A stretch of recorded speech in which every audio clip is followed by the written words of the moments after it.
Morehu. My name's Eru Pauroto Grace. I'm a Ngā Pōtoro Wairoa at the Logan City Pariha here in Brisbane. Today we celebrated the 25th under the sweltering heat. We had about 108 in attendance. It was a beautiful whakamoemiti, beautiful hymns, beautiful waiata whakamoemiti. And it was a good day seeing a lot of new faces and a lot of faces that travelled afar. Today I'm going to do some interviews of some of our Morehu that come down for the 25th and talk about what the 25th means to them and find out a little bit more about where they come from and how they become a Morehu or a part of our hāhi.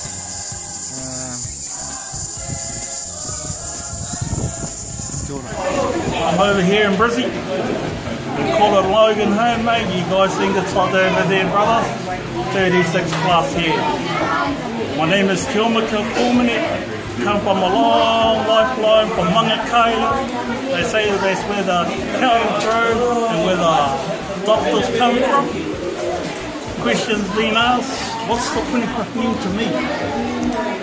25th means to me about a gathering, about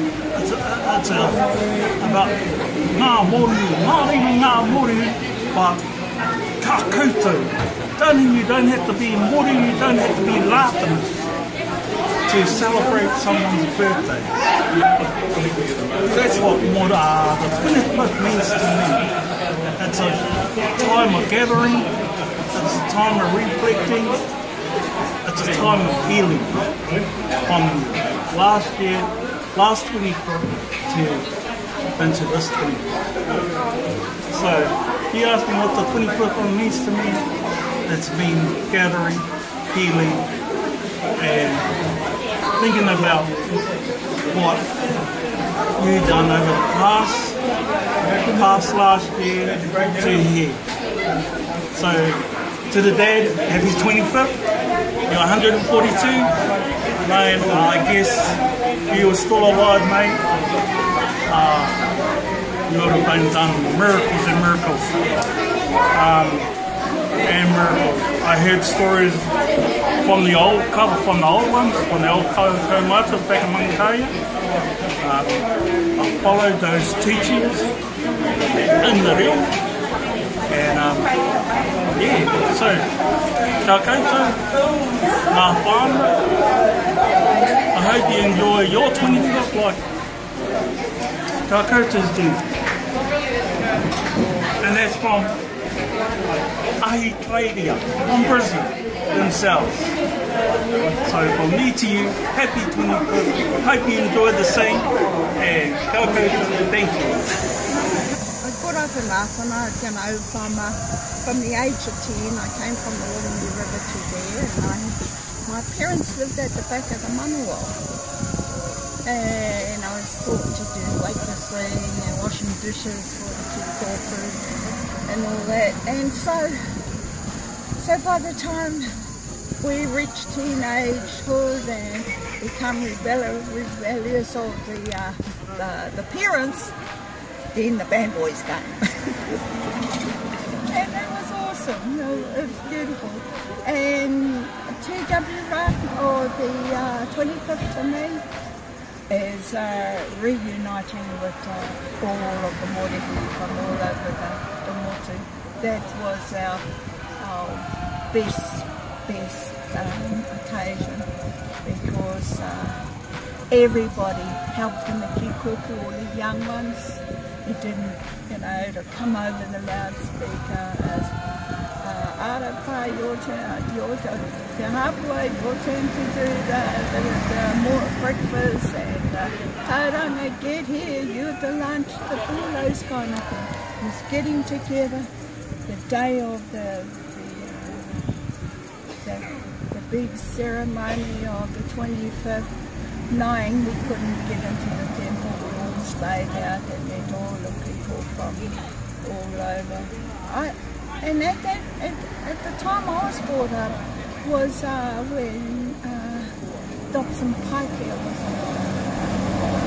and Dobson bought the train from the north the northbound to Martin, from Martin to Tirakina. And it was exciting when they all went home because we hitchhiked a ride from Tirakina to Martin for them to all go home. But Dobson Paikea was the one that brought them all down. You know, we had acting members of Parliament in those days. You know, they weren't put on a pedestal like they are today. They were our people. They joined in as people, and not because they had that mantle of being a member of Parliament. And Auntie Yaka always did the taiaha. She was the MP for Southern Māori, Western Māori. But she was, you know, she was our taiaha lady on the marae, and she would be walking him with her taiaha, you know, so they weren't MPs to us. It's pahi rahui ko au. Ko Ngāti Tuwhara tōta iwi, ko Ngāti Hunuru Tahapu. I live here in Brisbane, Australia. Come to our, today we celebrate our the 25th with all our whānau. What reminds me of today is, like back home, was the heat. How we moan about the heat when we were in the temple. But, over here, man, got nothing on the heat over here. Awesome day today. Good to see all the whānau here. Kia ora. Kia ora te whānau, my name is Waka Aperehana, from the Waikato. I've been asked the question, what does 25th mean to me? It means a lot. It means a lot to me because on the 23rd, our family would get together and have our hikoi, the Rātana Pā from Northland. Our family has done that since my mum was little kid and her dad is Kapihana Paikea. Our tupuna is Paraire Karaka Paikea, so we have been involved with the church and 25th means a lot to not just me but our whole whānau and it's a gathering of our people. Doesn't matter who you are, that's what I like about our Mātamatanga, is because we accept everybody. Hello. Kia ora koutou, ko Maxine Ngāwaka Reihana Tapuingo. Ko Tauranga Mōna, Aki Koinga. Today I'm celebrating the 25th of January here in Brisbane at the Rātana Lukum or Pariha here. We had a beautiful whakamoeneti this morning and had the apotoros and awhina and a lot of my whānau I haven't seen from Tauranga for a while. I am, as I said, I'm from Tauranga Mōna and I was christened in Mangatapu, Tauranga as a rātana. Joined the Tuatoru reo when I was 13 years old till 16. So today is a very, very special day for me. And I haven't been back to the Rātana Pā for about 13 years, but today brought back a lot of memories for me.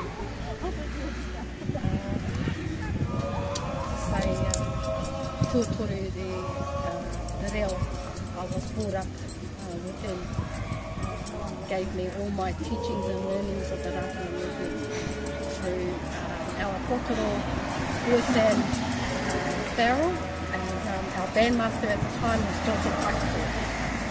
I still look at the reo today and I still see a lot in old faces, especially with the other reo,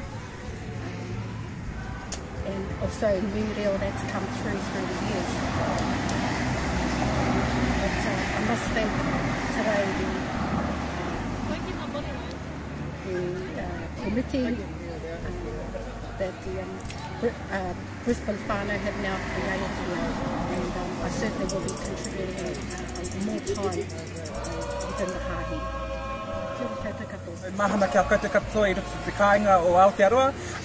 We are here for the 25th for the Morehu Day, and harihuri tau ki o ngā tangata hoki I hara mai ki te tautoko o tēnei kaupapa.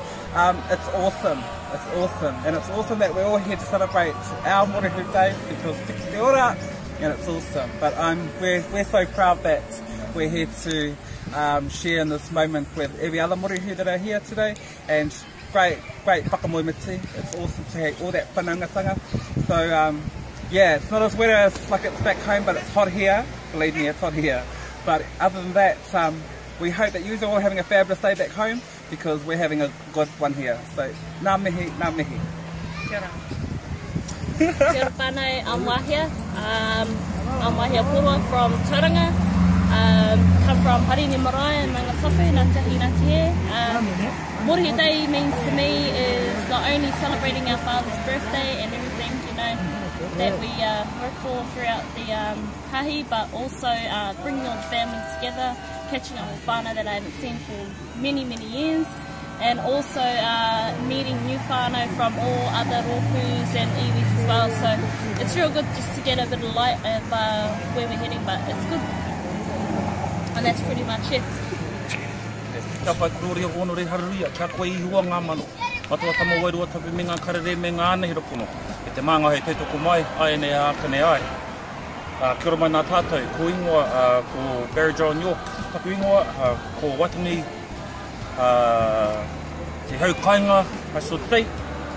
First and foremost, te iwi Morehu in Australia, and also back in the pā and back in New Zealand, worldwide. Tēnā nā tātou katoa. 25th of January. Well, as all knows, it's the birthday of Te Ao T.W. Ratana. And the 25th, as the man had said, you know, it was the birthday of the prophet for this church, the founder of our church. But also the birth of our maramatanga. Without this man, this maramatanga wouldn't be here.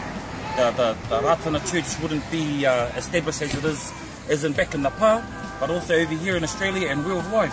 Here in Brisbane, it's beautiful to see that it started just at the back of a field at a softball club. Now it's turned into this, 108 people for our little pariha here in Brisbane, and it's good to see. What it means to me is, like I said, the birth of the movement for us as Morehu.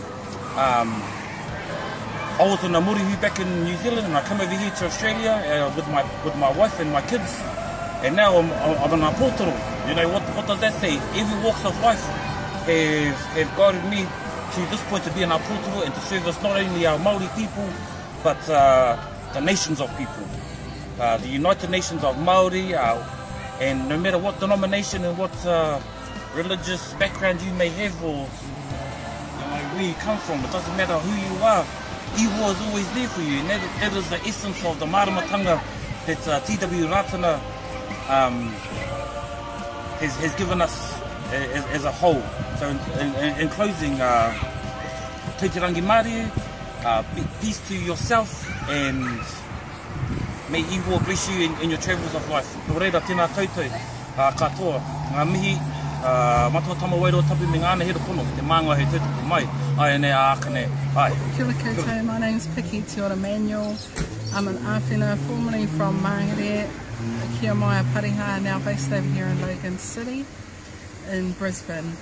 What does the 25th mean to me? Well, when I was younger, it probably meant going to the bar, going to the discos, doing sports, doing all those sorts of things, getting up to no good, but these days, to me, the 25th is not only about whānau time, but coming to give remembrance and thanks for our Papa Tahupōtiki Wiremu Ratana, born this day in 1873, but also to acknowledge our temepara, opened on this day on 25th of January 1928. The 25th of January also, I think, is a reflection of this man, Tahu Pōtikiura Muratana, that was chosen, that was blessed with the arrival of the Holy Spirit on the 8th of November 1918. And also an acknowledgement of all our tupuna and ancestors and Pautahahi kaumātua kuia that followed this man so that Te Morehu could have a better relationship with Ihua. And so to me that's what the 25th of January means. So nō reira, sorry, excuse the flies, it's extremely hot here in Brisbane. Hiki te ora ki a koutou ngā manaakitanga o tātua riki mata tamo ware tapu ngāni rapono i te manga he tautoko mai ani a ki me ai. Kia ora.